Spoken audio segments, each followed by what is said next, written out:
কেতিয়াও বেলেগৰ জীৱনত নিজক বিচাৰিবলৈ চেষ্টা নকৰিব। বিশ্বাস ৰাখক, সদায় সুখত থাকিব।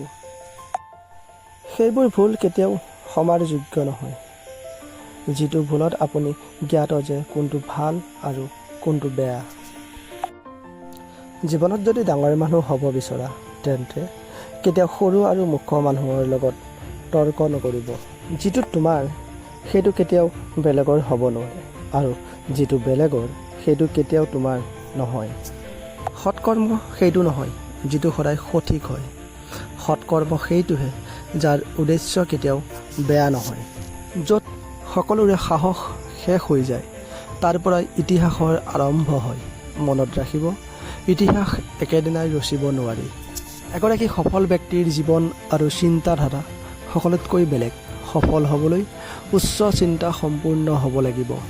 যি হৈ গ'ল তাৰ বিষয়ে চিন্তা নকৰিব, যি পালা তাক কেতিয়াও নেহেৰুৱাবা। সফলতা সেইসকলেহে লাভ কৰে যিয়ে সময় আৰু পৰিস্থিতি বুজি পায়। নিজৰ সমস্যা বেলেগৰ আগত কৈ একো লাভ নাই। নিজকে বেলেগৰ লগত তুলনা কৰিও একো নোপোৱা। সমস্যা তোমাৰ নিজৰ, তেন্তে সমাধান নিজেই কৰিব লাগিব।